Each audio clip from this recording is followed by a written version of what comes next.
What is going on, everybody? And we are live here on the Skeptics and Believers show with Godless Engineering and all the other folks. We'll go ahead and get it started since I already talked about him. Godless Engineering, what's going on, brother? Nothing much. Just, regular Sunday night, home alone with just me, myself, and I. Well, and us, your favorite show that you always watch. Well, of course. I meant before right now. Duh. We also got Michael who's hanging out with us. What's going on, Michael? How you doing, buddy? Present. Awesome. For those who don't know, I am, as always, the show starts off with issues, so I can't understand a damn thing Michael's saying, but that's okay. It doesn't matter. Tim, what you doing, buddy? I'm just excited to hear more from Mr. Sex during menstruation. That is true. We're going to give him a second chance. Hey, now, I don't know how you know that, but you don't need to bring that up right now, okay? It's not you, Carlos. Oh, my bad. Yeah, this isn't your personal life that we were talking about, though now we are going to get into that. We talked to a guy who told us about the advantages of women menstruation and how he liked to taste the essence of the woman. You do not need to recap. Well, we could replay it. We could do that too. Yeah, and I could leave the show. He says that like it's a bad thing. But you know what? For those who haven't watched the show, you're new. First off, you need to rate and subscribe. If you're not subscribed right now, you definitely need to do it because that's why Godless Engineer sent you here. That's the first thing. Second thing is we're going to go ahead and jump, as Godless Engineer said, right into the news. Now, this is Tim. For those, you're new here, so you don't know, but Tim is a huge Trump fan, so we're going to go ahead and talk about that. Trump vows to deport criminal illegal immigrants within 1 hour of swearing in. Within 1 hour. And as you can see, Trump is getting hit by Hulk. That's his name. Everybody likes the Hulk. Sorry, that one just popped up earlier, and I was like, oh, I get to use it. It's the new one now. All right, so let's go ahead and bust up into this, even though it clearly is redundant. This from Fox News, the only real place you can get your news appropriately. Republican presidential nominee Donald Trump vowed Saturday to deport criminal illegal immigrants versus the legal illegal immigrants within 1 hour of his inauguration if he is elected in November.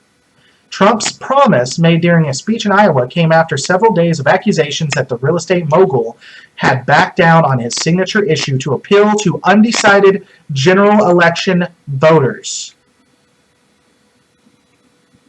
So, I think this is great. I think that this is awesome. And we need to take care of those criminal illegal immigrants versus the legal illegal immigrants. And I think that I'm glad that he distinguished between the two. Michael, Yes. Go ahead and say some stuff that I'm not going to understand, but everyone else will. Go, buddy. Yay, Gary Johnson. Honest to God, did not hear what you said. What are your thoughts on this? Because I, honest to God, don't know what you just said. If you can back up off of that mic and stop making love to it, because I cannot understand. I'm not a big fan of the way that Trump presents himself. I think that he has he wants to basically just appeal to, whatever he thinks his base is by saying stuff like this.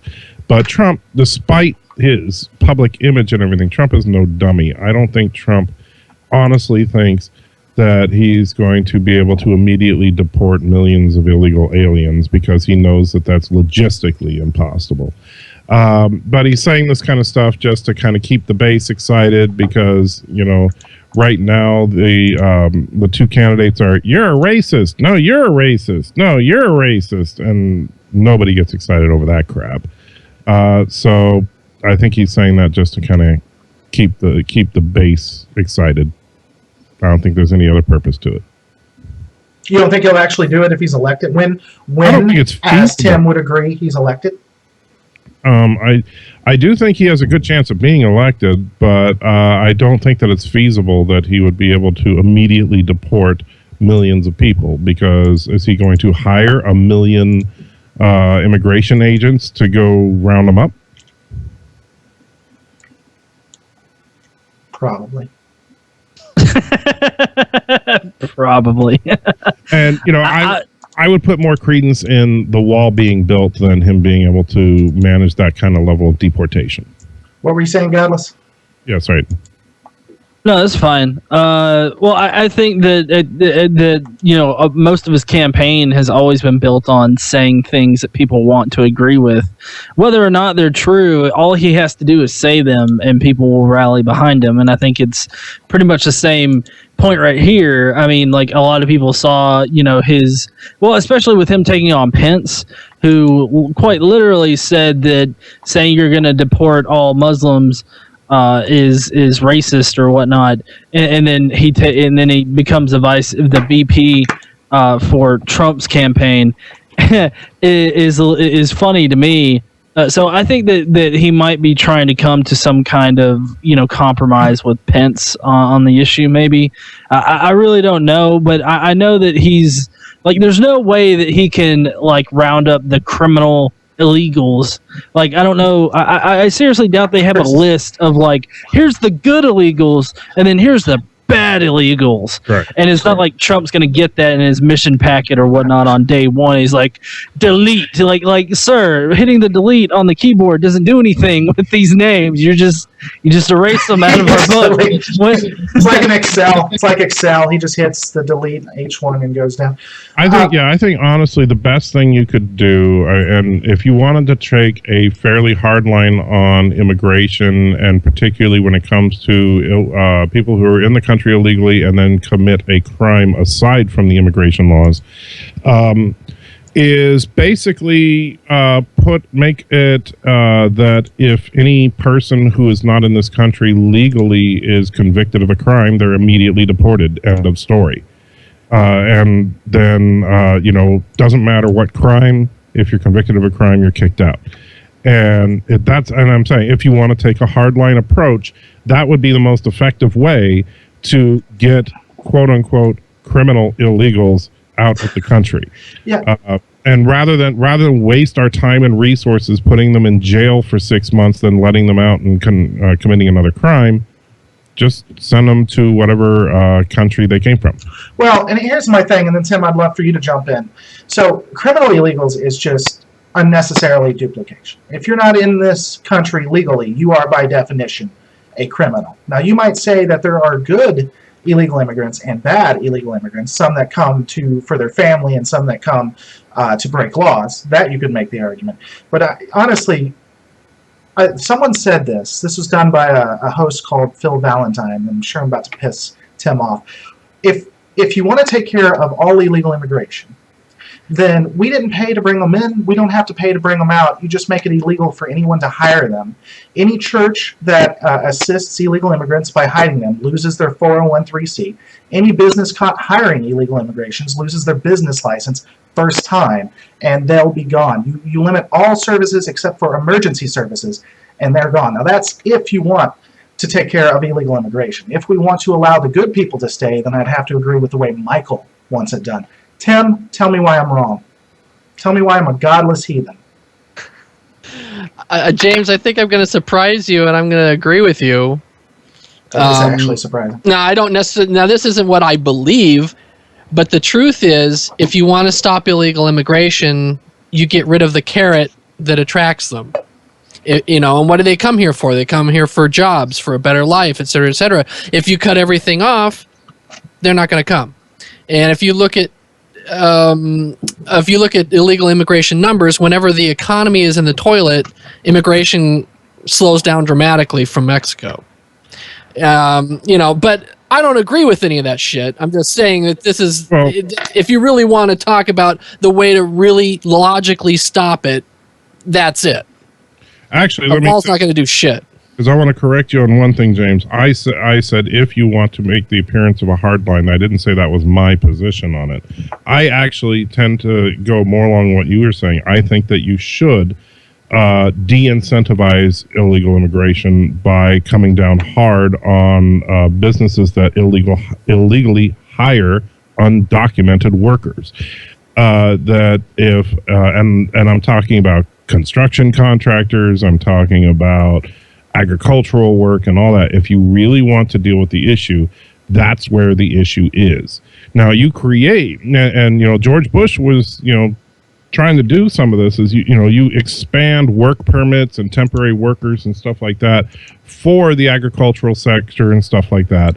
But if you want to curb the illegal crossing of the border, if anybody hires someone who has no documentation, then they are hit hard. And I think that that's completely fair, because these corporations do it simply to maintain a slave class of people that they can pay substandard to. Well, an interesting thing, too, and Godless, I put this in the chat, but you can jump in at any point, man, and interrupt us, because people don't like listening to us. They're all here for you. We all know it. But the interesting thing is in the state of Tennessee, where I live, where we live, actually, they used to do that. Tennessee would, if they caught you with having an illegal immigrant, for every illegal immigrant you had first time, you got $1,000 charged. Second time, they pulled your business license. The United States government walked in and overrode the state of Tennessee, stating that it was a government or a federal government issue and not a state government issue, which I thought was kind of interesting. So that was my silence bomb that I dropped. Right. So that you're saying the federal government came in and took the immigration away from the state level? Yeah, said that law was not legal or within the state's purview because the federal government is the authority on immigration. And so there have been, and this has happened not just in Tennessee, but in other states as well, where states have tried to do something about illegal immigration in their particular state, and the federal government will step in and say, hey, immigration is the purview of the federal government. You cannot enforce laws related to immigration. And the problem is the federal government's also not doing their job. Well, yeah, and I mean, honestly, I'm not too well researched or versed in how to solve any kind of immigration issues.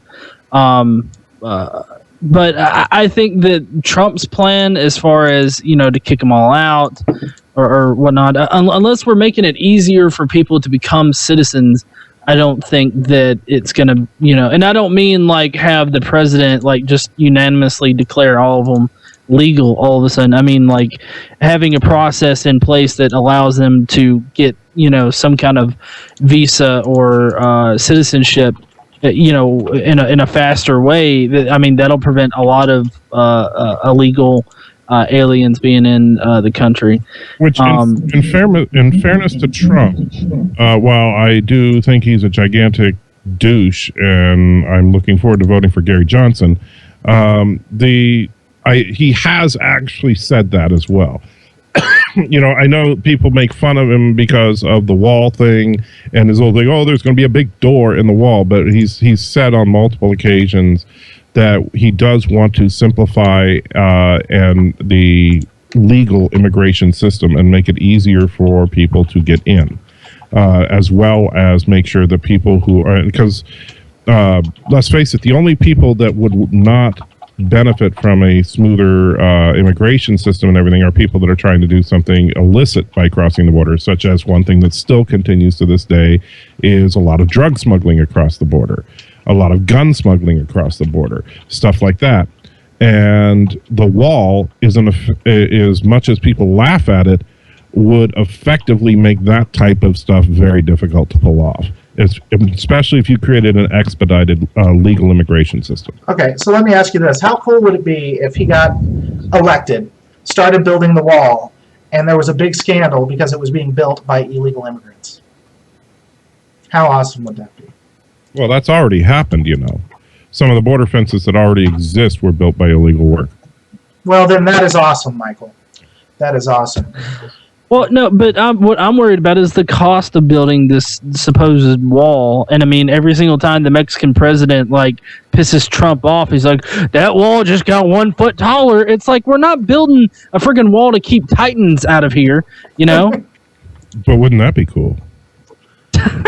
I mean, if we're not paying for it, though, I don't care how high it gets. So as long as Mexico's taking care of it. And the thing is, and this is to your point, Godless, as far as paying for it, I know Trump started out early on by talking about how he was going to force Mexico to pay for it. And people laugh at that. And, the Mexican president has, of course, said, oh, yeah, that's going to happen. But if you look at Trump's stated plans on forcing them to do it, it could work. If you actually made it so that you could no longer transfer funds directly to Mexico, the Mexican economy, as bad as it already is, would tank. If you made it difficult for Mexican goods and products to get into the United States, that would kill them even more. And if he actually did the things that he said he would do as a repercussion of them not paying for the wall, it would cost them a lot more than if they simply paid for the wall. And at that point, they would do it.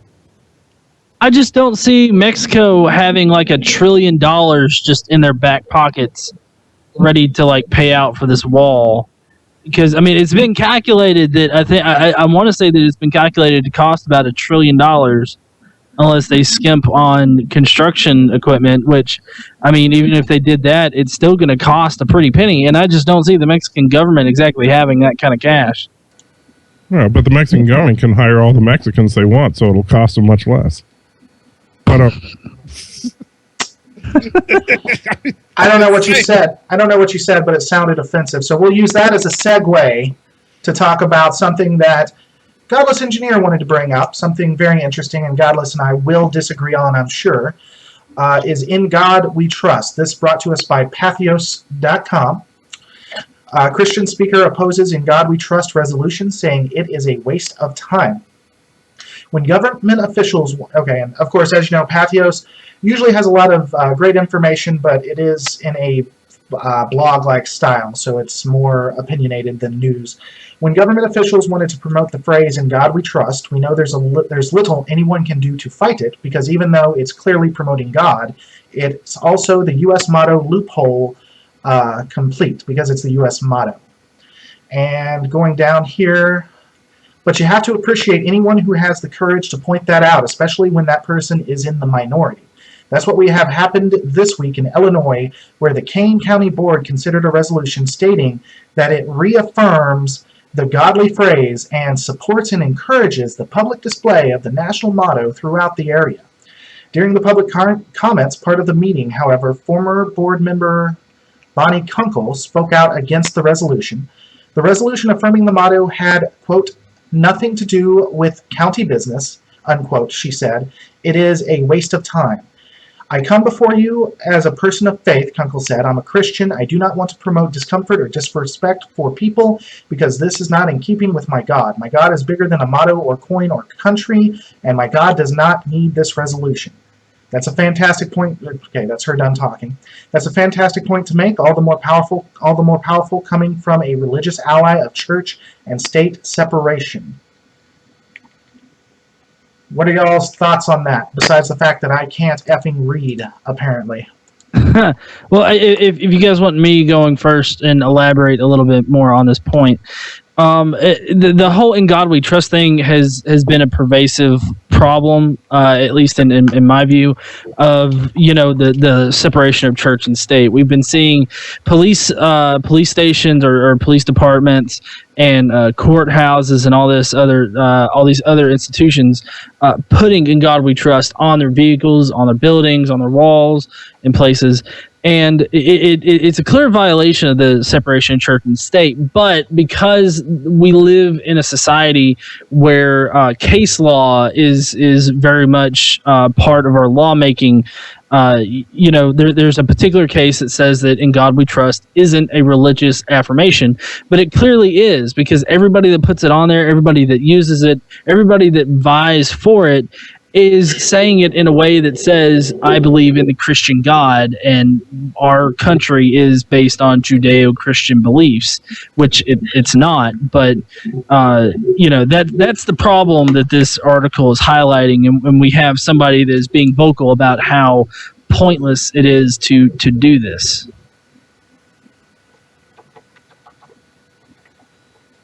Anybody want to jump in? Or Michael? What you gotta say? I'll say this. Well, I'm not. I mean, I'm not one of those people that wants to run around saying, "Yeah, we need in God we trust" everywhere. Because personally, I don't really care, and I think that putting "in God we trust" on everything that's government affiliated is kind of disrespectful to God. To be frank, if you look at the state of our government.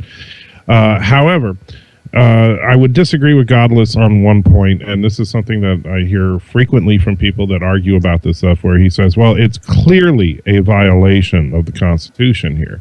The Constitution says, and I quote, Congress shall make no law in respect to respecting an establishment of religion or prohibiting the free exercise thereof. That's all it says on the subject. Now, in God we trust. Is that establishing a religion? The answer is no. It is not establishing a religion. You can argue that it is a pro-religious statement, but you cannot say that. I mean, there's no religion based on "in God we trust." There is no, and in fact, it's a very generic statement because it can fit any of the monotheistic faiths. And the only reason I say monotheistic is because I believe God is capitalized in that statement. Nor does it prevent the free exercise of anybody's religious beliefs, and that does include atheism, because of course we know that the Supreme Court ruled that atheism is legally a religion. And having "in God we trust" on the currency, on a police car, or on a courthouse, neither establishes a religion nor prevents people from practicing their religion.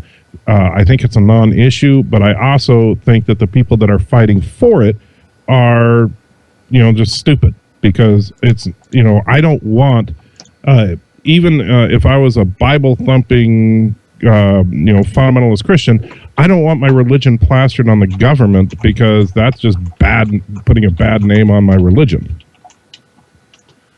Okay, I will vehemently disagree with you about it establishing religion. It establishes religion in our government. Like it literally puts God's name on police departments and courthouses.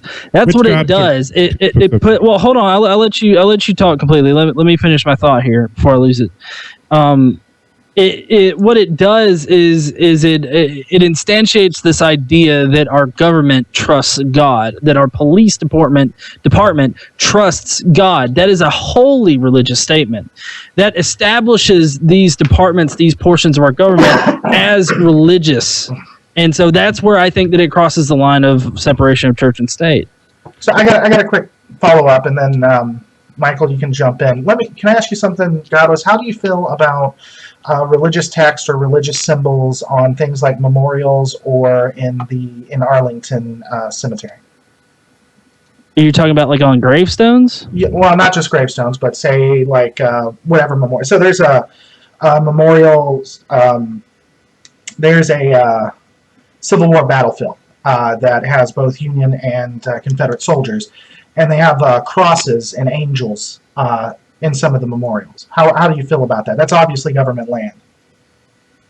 Well, yeah, I mean it is, but okay. So for Arlington Cemetery, as far as I know that you're not talking about the gravestones, but I think the gravestones are fine because those are personal to the people that are buried under them. But if you're talking about like a group of people, like a monument for a group of people, I mean, I don't necessarily think that there needs to be any kind of religious sentiment put on there if it's done by the government. Okay. I understand that there's like a 99% chance that everybody in the Civil War was indeed Christian, but it's like putting the memorial for the 9/11 memorial up in New York, where they have the cross, and they were only letting the cross be up there because they wanted to signal it as some kind of attack on Christianity. And I know at one point I think American atheists were either having to try to have it taken down, or they were trying to have their own monument put up there, because that's the two routes that they generally go to. And I think that if you're going, like as a government entity, if you're going to do one particular religion or one particular faith, then you have to let all of them, because that's the purpose of the separation of church and state, is, to keep religion out of government, because if you do one thing for one particular religion, then you have to extend that to all religions. That's why, like with the courthouses and the Ten Commandments, a lot of courthouses have them up or are having them put up, and people are starting to challenge them. And when they start to challenge them, they find out that it's only the Ten Commandments that they are allowing to be up there, because they want to promote this idea that it's wholly Christian, that it's a Christian ideology that is ruling over these courthouses. And that's why you see like the Satanists wanting to put up a Baphomet statue. I believe it was in Oklahoma. And they're having a lot of trouble. They did have a lot of trouble getting that up there. And that's why you have the after school Satan Club right now. The schools are allowing a lot of Christian after school clubs, so why not a Satanist one? You can't restrict, like once you let a Christian club operate under the auspice of a public school, then you have to let all these other religions in there. So all I'm saying, and all a lot of people are saying, is that, look, don't start doing this, or you'll have to let all of these other religions do the exact same thing. And you're not going to like that. And there's past precedents to prove that you're not going to like that. Sure. I agree with the stance of all or none. My only point that I was bringing up, and I'll let Michael and Tim, I'd love to hear what you have to say too, get back to it. I agree with all or none, but I think that to say on memorials, because I think there's a difference between our money in a active courthouse and on a memorial, but I don't think that we should whitewash away the fact that we are... we have been historically considered a Christian nation. Now, there have always been diversity, but I think we can all agree that in the 50s we were probably more towards Christianity than we are today. And I think that we shouldn't whitewash that either. But I agree that we should have all or none. Michael or Tim, we haven't heard from you. Go ahead, buddy. Well, I think the whole thing with this, we've talked about this on a past show before, and the thing that bugs me is when the Christian groups get this big stick up their ass about it, and it's like this stuff, as well as under God in the Pledge of Allegiance, didn't exist until the 1950s when Eisenhower instituted it because of everybody was terrified of the godless commies, and it didn't exist before then, and yet everything was hunky-dory, and it was, like you said, it was a super Christian nation supposedly before that. So I don't see what the issue is. It doesn't need to be there, and it shouldn't be there. Michael? Well, again, I did say I think it's a non-issue, and that I don't understand why being a Christian, I don't understand why Christians would be fighting for any of this anyway, because render unto Caesar that which is Caesar's is a Christian motto, and it should be. And then that is actually from the Christian side a separation of church and state, if you will. However, I would still take issue, and I know this is on the minutia of it, but and I think that when Godless, when you were saying some of the stuff you were saying, first of all, God is not a name. God is a generic title of a singular being. Yahweh is a name. There are many names associated with God. If it said in Yahweh we trust, I would be completely agreeing with you that now you're getting specific and now you are establishing religion, or at least you could be on the fringe of it. Theism is not a religion. Theism is simply the answer to the question, do you believe in God? Yes. Now, saying in God we trust is no more than saying you're a theist. It doesn't say I am a Christian. It doesn't say I am a Jew or a Muslim or anything else. And to try and suggest that any and all references to God is a violation and needs to be expunged from government, which I understand that position. However, I have to wholeheartedly disagree with it for one primary reason. As we know, the Supreme Court ruled that atheism is in of itself, from a legal perspective, a religion. It is a non-belief or a belief in that there is no God. Secular That's humanism. Fine. Yeah, but so if you want to argue that absolutely zero references to God can be included in any type of governmental form whatsoever, then that means you've just established a state religion of atheism. And I'm sorry, I don't agree with that. I do agree with the plurality of religious beliefs and non-religious beliefs that we have in this country. I do believe that all those beliefs should be and can be represented. I do think that in the all or nothing question, the answer is all. I have absolutely no issue with a group of Satanists starting a club. I have absolutely no issue with a group of atheists starting a club. And I have absolutely no issue with a group of Christians starting a club, all on public school property. I have to say that ruling that atheism is a religion, I thought was total bullshit.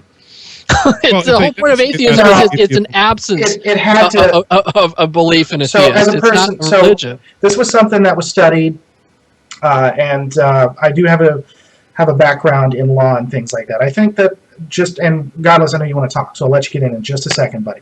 I think it was very important that case happened and that atheism was considered as secular humanism was considered a religion because people of faith were abusing those who didn't have any.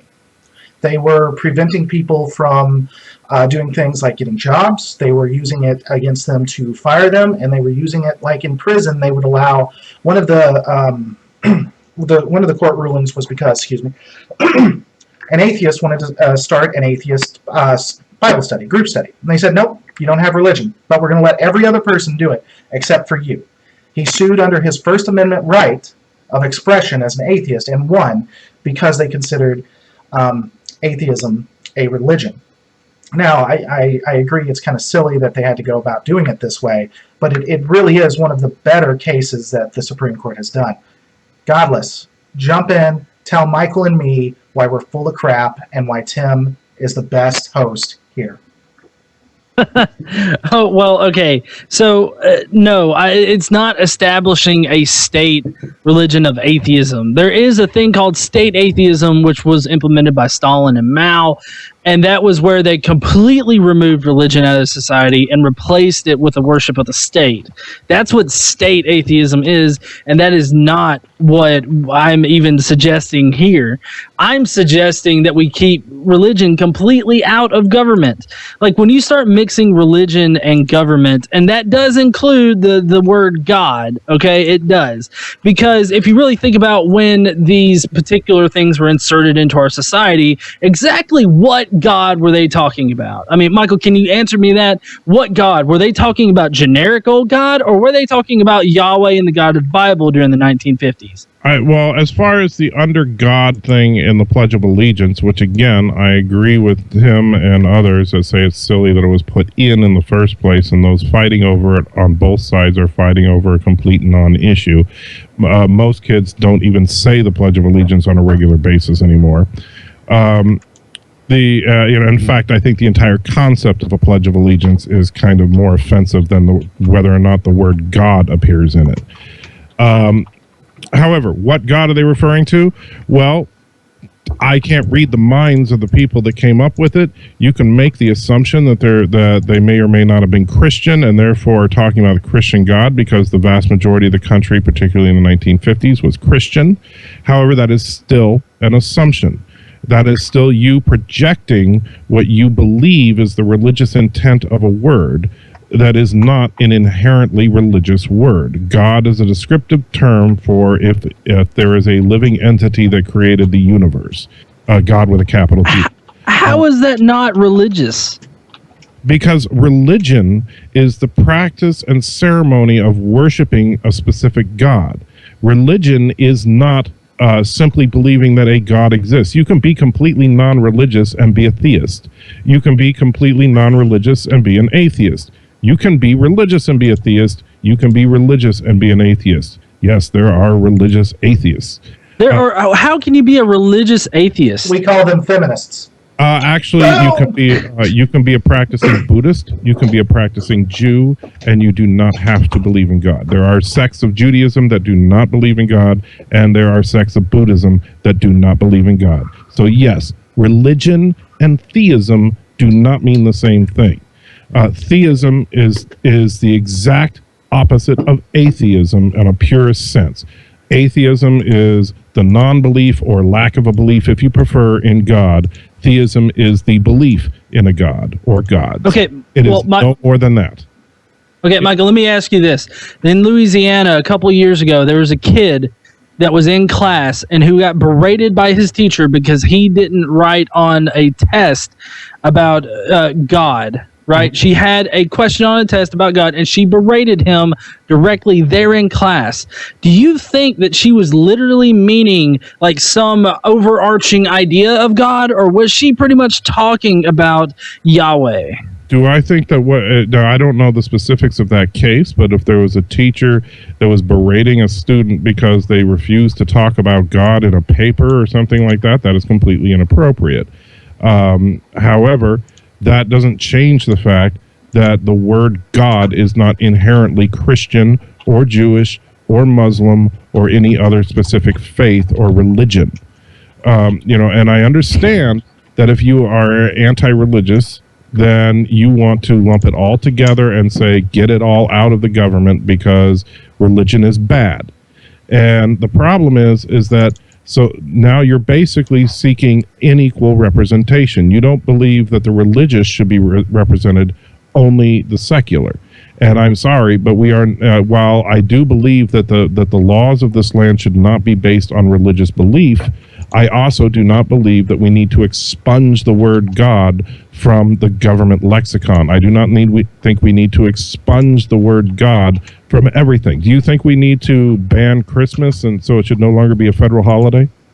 That's a false not false dichotomy, but a false comparison. Christmas is a false comparison because that's not even what I'm talking about right now. No, I'm asking you a legitimate question. Since you say all references to God should be removed, should Christmas be removed as a federal holiday? No, because Christmas is an American holiday. We've Americanized it. It's not. Christmas originally was a pagan holiday, if you really want to go back to it. Sure, Christmas was originally a pagan holiday, just like every other Christian, like every other Christian tradition, it was pagan. And it became Christian because they wanted to migrate the pagans into their faith so that they didn't have to kill off half the world. I'm not arguing about the origin of Christmas. I agree with you completely. Christmas started with some pagan origins. The church at the time used some of the pagan traditions in order to make Christianity more comfortable for those pagans. However, that aside, in the last couple of 100 years, Christmas as a holiday, and by the way, the pagans didn't call it Christmas, okay, before it became a Christian holiday. There were different terms for it, but the holiday of Christmas, of course, that literally means Christ Mass or service for Christ. And, of course, you always see the war on Christmas every year, whether or not you can say happy holidays and all that crap. But Christmas is as Christian a day as any day is. If you want to argue, it's a completely made up birthday for a completely mythical figure. Okay. I think first of all, that's your opinion as far as whether or not he's mythical. But that's irrelevant to the argument. What I'm talking about is Christmas is a religious holiday. I think we can agree that, and Michael, I think maybe it's someone else I'm thinking of. Christmas has been secularized to the nines. I think we can agree. I'm not saying that just because you put a Christmas tree in your house, you're a Christian. I'm certainly, obviously. No, you'd be a pagan. Well, no, you'd just be a person with a Christmas tree in your house. Putting a Christmas tree in your house and going on Christmas or going to church on Easter doesn't mean you're a Christian any more than dressing up in a Halloween costume means you're a pagan. It just means it's something you did. It's the belief that the person holds. It's the religious beliefs that person may hold that makes them a Christian or a non-Christian or whatever. Not whether or not they take a tree and put it in their house and all that. And so doing something that pagans used to do does not make you a pagan. It simply means you're doing something that pagans used to do. My point is that since Christmas, not solstice, not whatever the Druids called it back before Christianity went up there, Christmas is a Christian holiday. Yes, It's been secularized and commercialized to death. It is still a Christian holiday. If you want to say that it's not a Christian holiday, then we should rename it to something else. And that's fine. I would be completely up for renaming it, like having some kind of general holiday name, because it's more of an American tradition. We just keep Christmas because Americans are, frankly, afraid of change. So Christmas isn't celebrated in the UK or France or Germany? No, that's not what I'm saying. I'm saying that it's like American holiday. Well, I know. I'm saying that it's been Americanized, like it's part of our American tradition, just like it's part of the UK's tradition or any other place. Like there are some Christians out there that don't even celebrate Christmas. Sure. There are some Christians that are adamantly. In fact, my father-in-law is one of them. There are some Christians who are adamantly against the practice of Christmas because of its pagan roots. And I don't have a problem with that. If you're that paranoid that you think that putting a tree in your house makes you a pagan, then don't do it. But my point is that you are arguing that we need to remove all references to religion, and yet you're also saying that Christmas as a federal holiday is okay. So which is it? You get to answer that. No, I don't think it's either Tim. or. Tim, you get to answer. Godless, you can say one more thing to it, then we're ending it on Tim. Okay. Sorry, I've been monopolizing. No, you haven't been monopolizing, buddy. It's okay. It's been a good argument. Don't worry about it. You're not the one I'm angry at right now. You're fine. James. Well, no. Like when I said that it didn't bother me that Christmas was still a federal holiday, I meant like having that day as a national holiday. And it being named Christmas, like Christmas to me doesn't mean Christ or anything like that. I mean, I get that's where the name comes from, but I would completely be in support of naming it something generic that would apply to a lot of different people, because that's what America is this melting pot. And I know that I said that Christmas is more of an American tradition. I'm saying that the way we celebrate Christmas, the way that we do it, has become Americanized. Not that the holiday in general is an American thing. I'm saying that the way that we do it, the way that we celebrate it, is an American tradition. Because I'm fairly certain that how they celebrate it over in the UK or where else, I mean, it's going to be different. I don't think I've heard Fox News talk about how UK Walmarts have been overrun and killed 5 people. Not to say that doesn't happen. I'm just saying that I just don't hear that from Great Britain. Right. I was joking. I'm not mad at Michael either. Tim, I lied. Michael, can I ask you one quick question, just out of curiosity? Yeah, sure. Because, I mean, you and me align mostly to a degree on this, but one of the things I don't like about In God We Trust, specifically when it comes to police cars, we've had this conversation. Mm-hmm.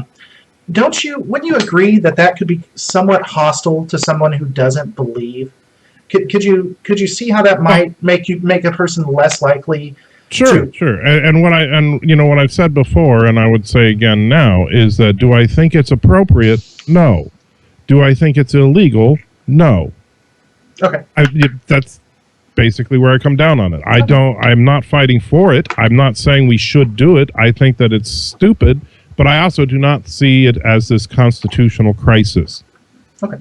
Tim, show us the Dalek, give us your opinion, and we'll move on, buddy. Well, actually, James, it's actually Davros, the leader and creator of the Daleks, so... Indeed. Not to be confused with the Supreme Dalek, of course. Exactly.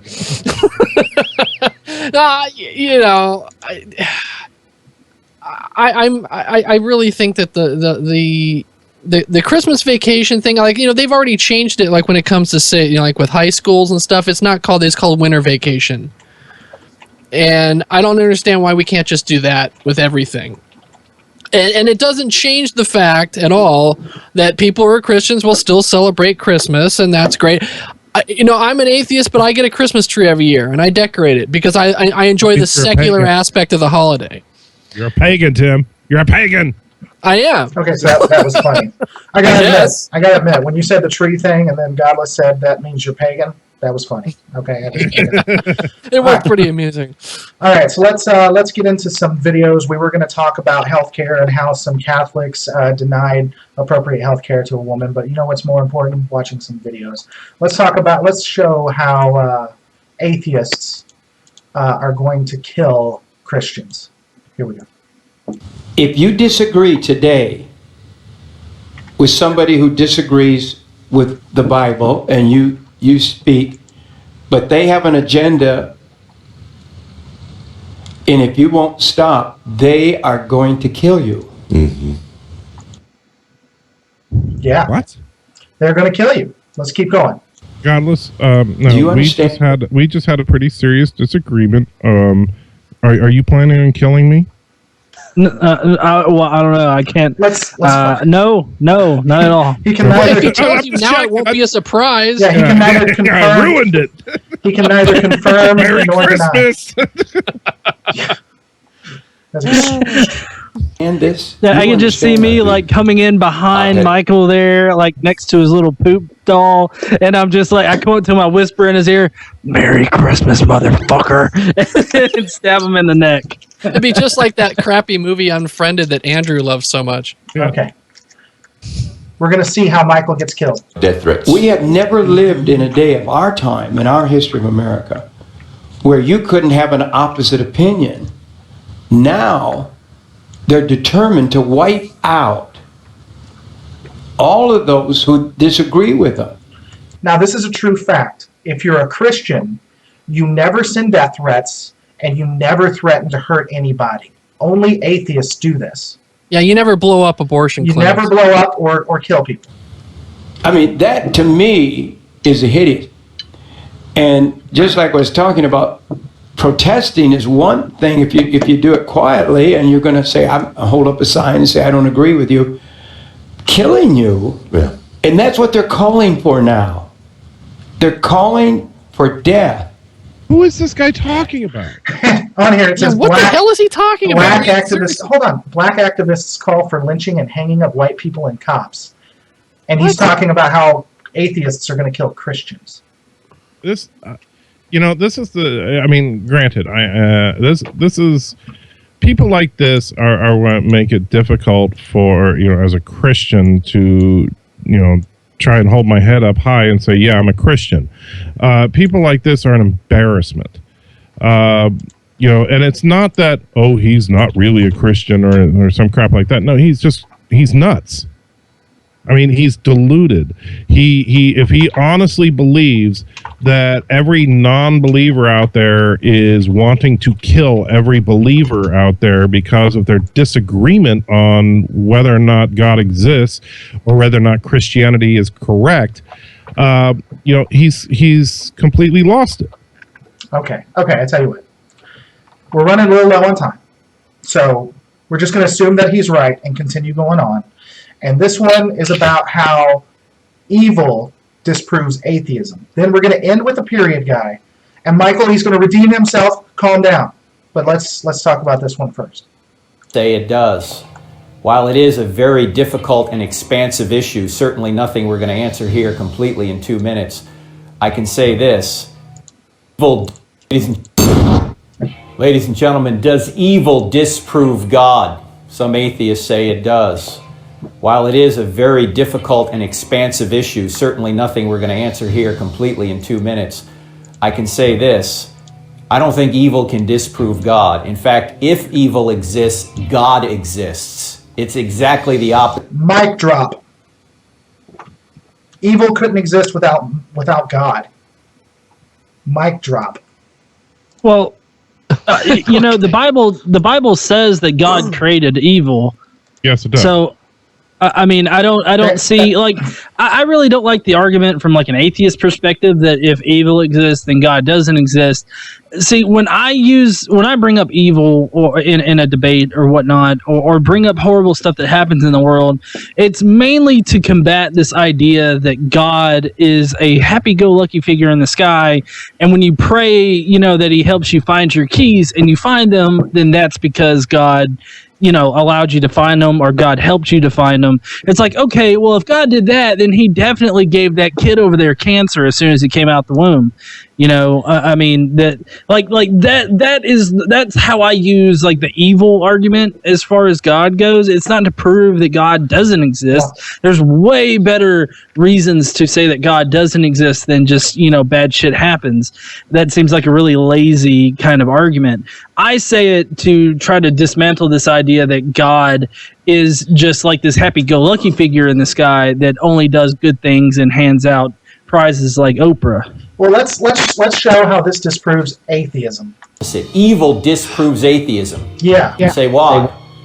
Well, in order for evil to exist, good must exist. But in order for good to exist in an objective sense, God must exist.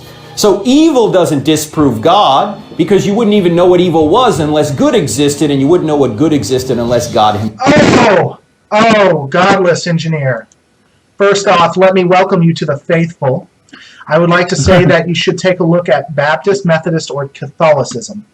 But I do know, now that you know that good exists, which means there is a God, that now you're not. Well, yeah, I mean, he's pulling from this whole idea that there's this objective moral lawgiver, and us just knowing, like that something is good or something is bad means that there exists a God, and we believe in him, for some reason. I mean, he doesn't take into account that like good, bad, evil, or whatever. That's all like a subjective scale of how to view things.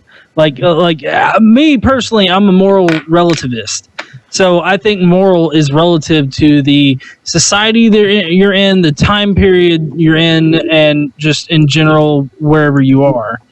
I mean, it's easy to see that there's no objective morality, especially from religion, if you look across time, because, I mean, we can compare our morals now to the past and say, oh, that was bad. But, what you'd have to do is compare the morals of the time. So, like, a lot of people like to bring up, like, Darwin. Oh, Darwin was a racist because he wrote this in his stuff on the origin of species. And it's like, okay, well, this particular time and place, that was not seen as racist because that was the majority of what society thought. Just like, during the slave trade or whatnot here in America, it was seen as biblically accurate to own slaves and beat them within an inch of their life as long as they survived. Like, that was preached from the Bible. That's how they kept slaves in line, kept them submissive, was they got them hooked to faith, and they told them that, this is how God meant it to be. And so that prevented a lot of them from revolting, which obviously that didn't work for too long. But I'm just saying that if you just look at that one instance and how things have changed, now there's, religious people are saying that the Bible vehemently teaches against slavery and against racism and whatnot. But it's obvious that throughout time, that hasn't always been the case.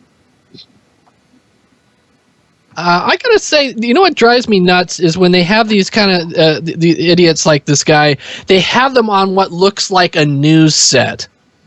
So it gives them a certain level of credibility to people with lesser intellects, where it's like, well, look, they're talking about God on the news, and I find that insulting and frankly manipulative.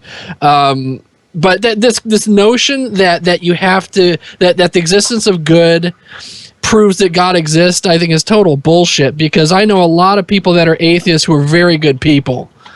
And so you can't really connect the two. I think that's idiotic. It's basically saying that, well, God and Satan are like Batman and the Joker because they're two sides of the same coin. You can't have one without the other, and whatever. Michael, you want to end before we got a period guy? Well, obviously, I don't think that the existence of evil proves the existence of God. Now, I would disagree with Godless as far as being a moral relativist. And I would point out that I don't think that things become right or wrong over time. I think that we become less ignorant about things over time. And so we may realize something is right or wrong at a later time. Because, like, for example, you mentioned the idea of Darwin not being called a racist in his day. But let's keep in mind that the term racist didn't exist until 1927. So to try and argue that, well, nobody called him a racist, there was no term for that. People were completely ignorant of that, of the idea. They believed that black Africans were one step up from ape and one step down from man. That's just what they believed. Now, in the modern vernacular, we understand that that belief is inherently racist, because racist, by definition, is the belief that one ethnic group or genetic group is inherently superior to another, which is exactly what Darwin said. Now, at the time, we were completely ignorant of that. Now, that does not mean so what Darwin said was morally wrong, but he was also ignorant of it at the time. So he didn't realize what he said was morally wrong. And so I wouldn't be a moral judge against him for that particular item. But this whole thing where various Christian groups, basically they try to say, oh, well, this proves God, this proves God, this proves God. It all has to make some kind of assumption that, but the fact is that if God exists, and yes, even though I'm a Christian, I'll say, if God exists, then what he's saying may be true, that, well, we wouldn't have good or evil without God. If God does not exist, then clearly that is not true. The only way to really answer what his argument is to know the answer to the question of if God exists. And as a intellectually honest individual, I have to say, nobody knows whether or not God exists with 100% certainty. And if they say they do, then they are either delusional or lying. Okay. Can I say one last thing No, you're not allowed about to talk. morality? No, you're done. Go ahead, Matt. I'm just kidding. Go ahead. Well, I see your point with saying that, that racist, it really wasn't any kind of idea until 1927. We didn't have a name for it or anything like that. I get that. But if you just look at our present day, you can see moral relativism widely across the board, from, cultural things to not so cultural things. Like, you could point to murder as being wrong everywhere, but then you'd have to get into the very specific thing of like war and the Middle East, like is by nature not murder. Huh? Oh, there's a difference between war and murder. Murder is to kill a person with malice. War is one nation fighting another. And is a soldier immoral for being a soldier? I don't believe so. But a soldier also does not commit murder when he shoots someone on the battlefield. So there is a difference. Well, no, I mean, shooting a combatant, defending yourself, I think that you can compare that to like even defending yourself here. Like, you wouldn't say that, killing this person is bad, but I mean, see, that's just how complicated the conversation gets when you throw that in there. When you throw the fact that, like, in Africa, there's warlords out there that increase their army and whatnot by conquering these small villages and raping women and whatnot. In that society, like us from an outside perspective, we can say that's wrong, but from inside that society, it's not seen as wrong. It's seen as morally okay to do those things. I would disagree with you in that I do not believe that the villagers in said villages are thinking, hey, this is great, they're raping us today. I don't think that that's happening. The warlords are doing something that is immoral, and I think that the people know it. I do not think that rape is suddenly okay just because a person in power does it.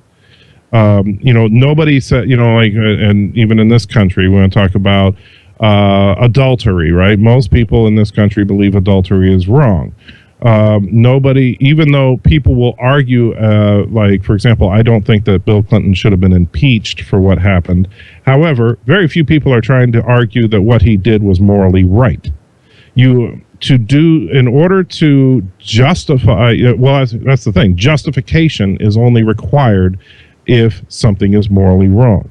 You never need to justify doing a morally right thing. I don't know if I agree with that. I think that there are people out there that justify things that they believe. Like if someone challenges you, I mean, you have to justify it. Well, what I'm saying is, like, for example, if let's say that there's a house on fire and there's a child trapped in that house, and you decide to do the right thing and you kick in the door and you run in and you pull the child out and you suffer some serious burns and stuff, do you think people are going to say, well, why did you do that? And you're going to say, well, I wasn't gonna, but and try to come up with a reason? No. People are going to say that person is a hero. That person did a great thing. Now, same situation. I walk by, I happen to be wearing my fireproof suit, and I'm looking at the house burning, and I'm like, nah, I ain't going in there. And now I have to justify why I'm not going to do it. And the reason I'm not going to do it is because I value my life more than I value that other person's life, or I don't want to put myself in danger. I have to work out a justification for doing an immoral act or to lack a moral action. You don't have to, there's no justification necessary for the hero. The hero does not need to come up with a reason why they save someone. But the person who doesn't do it comes up with a reason why they won't do it. The person who refuses to sacrifice because for other people has to have a reason to. The person who doesn't. Okay, well, I'll leave you with the thought of trying to explain sociopaths and psychopaths. That's a mental disorder. That's completely unrelated. I don't see it as I see it being very pertinent to this conversation. Sociopath wouldn't care if somebody was burning alive in a building. True, but they wouldn't need to justify not going in there. True, and a rock doesn't need to justify rolling down a hill either. I'm talking about an. Are you calling sociopaths rocks? In a sense, yes. They are lacking emotional ability. They are lacking emotional connection. They are. I'm talking about genuine moral beings. I'm not talking about someone who is incapable of understanding or comprehending morality as we do. You realize you just dehumanize somebody because they have a mental disorder, right? Well, I'm not saying they're not human, but I'm saying that if you want to try to apply the exact same standard on someone who is incapable of understanding a moral question, then you're basically just trying to create an impossible scenario. If you want to talk about morality with people who are capable of making moral decisions, not trying to pull up an example of someone who's incapable of it. That's like, but then you're somebody can play catch, but you say, well, what about the guy with no arms? Well, that's obviously an exception, but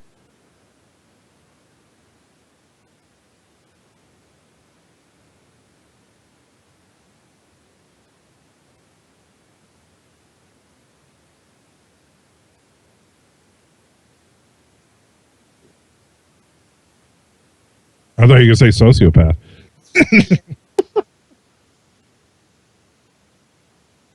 Wait, are you calling Steve Shives a sociopath?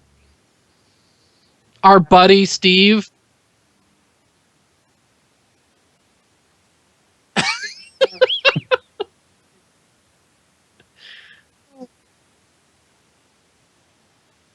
Yo, what's up everybody? Thank you so much for stopping by this video. It really means a lot to me, and it also really means a lot to me, all the engagement and the positive feedback, and also the negative feedback on the Onision video. We did have some Onision dick riders in the comments. Lois Lane was nothing short of a fat, misogynistic hate speech. I just realized that I never really addressed my thoughts and ideas and ideologies about, Lois Lane's idea about having a plus-size princess or a plus-size mermaid. I completely...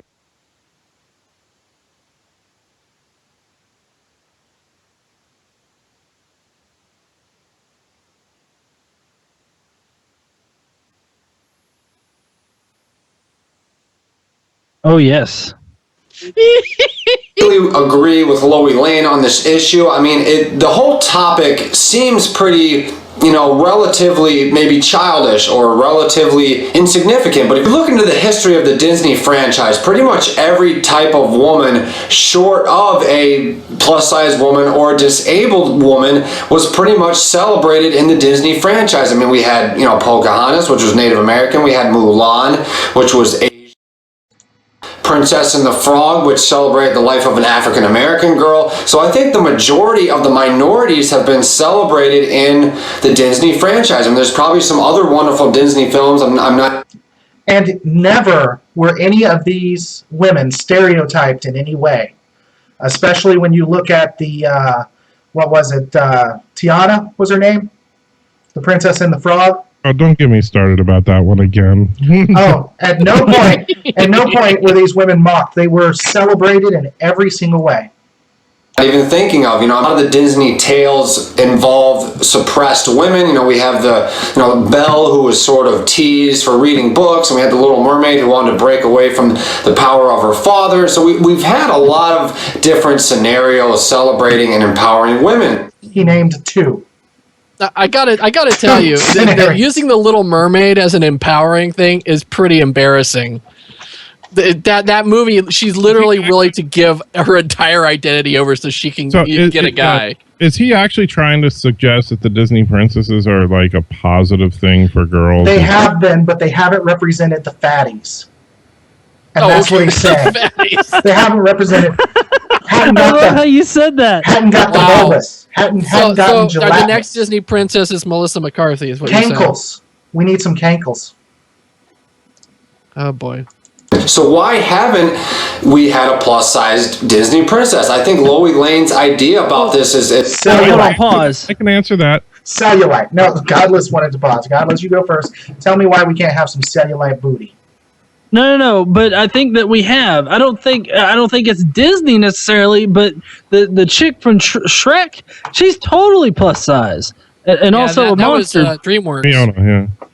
Yeah, well, he should be happy with what he gets. That's what I'm saying. And she was actually a much stronger character than most of the Disney princesses. No. Let's continue. It's absolutely spot on. This bikini kind of wound up sparking a conversation in the comment section about the possibility of a plus-size Disney princess and how cool that would be. No idea who this chick is. And now that we're kind of in an era where you're seeing curvy Barbie dolls, now there's all these different shapes and sizes of Barbies and different ethnicities, and they're actually being so inclusive. And I thought, wouldn't it be amazing if Disney did that as well? Now they're doing amazing things in terms of finally having some racial diversity within their princesses.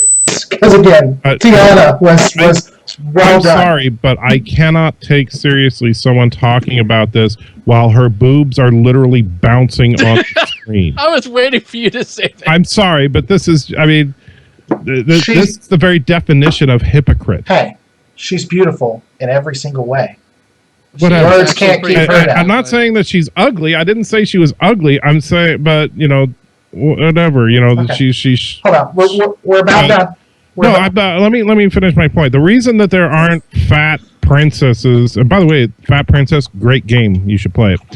But the reason there are no fat princesses in the Disney lineup is because little girls do not fantasize about being a fat princess. It's just like, why do we not have lots of morbidly obese superheroes in the comic books? Because guys don't fantasize about being warriors that happen to look like me. They fantasize about being warriors that have perfect bodies and superpowers and stuff. It's fantasy. That's what it's for.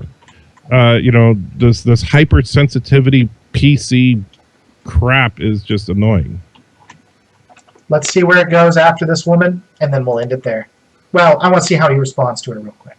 But I think it would be so cool to have princesses with different body types. Because a young person watches Disney, whether you're an old person. I mean, Disney has a way with people. It definitely has a way with me, and it has the power. It definitely has a way with me. To influence a younger generation. So it's so important that we represent everybody in the Disney franchise. I mean, anybody from the Disney franchise is watching my videos, but I think in the long run, it's definitely in the foreseeable future to have a plus-size woman or possibly a disabled woman in the Disney franchise, Disney princess theme. I'm not trying to associate being plus-size with being overweight by any means, but I'm just suggesting that when I go back into the history of Disney, those are the only type of phenomena that I can't seem to, they've never done that. They've never made a movie about phenomena. Fat people are a phenomena. And by the way, Caitlin also pointed out correctly, every Disney princess until the 1990s was white. No. Oh, really? Name one that wasn't pre-1990. Pocahontas. Pocahontas was That was 95. No. 84. No. 84.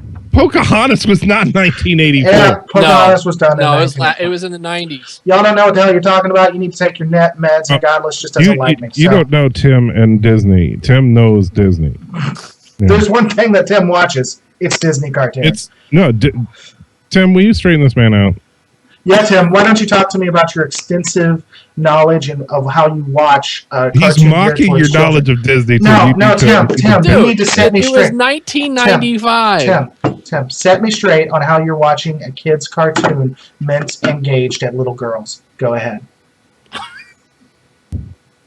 I've been a Disney fan my whole life. Yeah, that's. I've been to Disneyland 27 times, Disney World 17 times, so don't even start. That's where your God is. Tim. He's got him notched on his forearm. He does.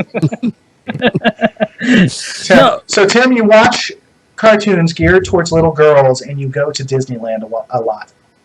Hey, now So, I anyway, watched Godless, what you're Pocahontas saying- when it came out in 95, okay? And James is, but don't take James You seriously, watch- Godless. James is a fan You of watch My the Little rerun. Pony. You watch. First off, I don't. Oh, mind you're a My Little Pony. brony? I don't mind My Little Pony. Okay, I don't mind My Little. First, again, let's talk about how you watch shows geared towards little children, and then you like to go to Disney a lot. Okay, you drop Let's your talk weapon. about I'll you drop watching mine. Sex in the City Yeah, or Gilmore Oh, Girls. no, let's go more. Let's go more. You know what I like? Sailor Moon. I got the entire 7 series of Sailor Moon sitting in Hey, that. James, who's your daughter named after? Lorelai. Yeah, that's the name of my daughter. Yeah. Yeah, and who was she named after? Yeah. Hey, what was your daughter named after? You know That's right. We name it after weird stuff.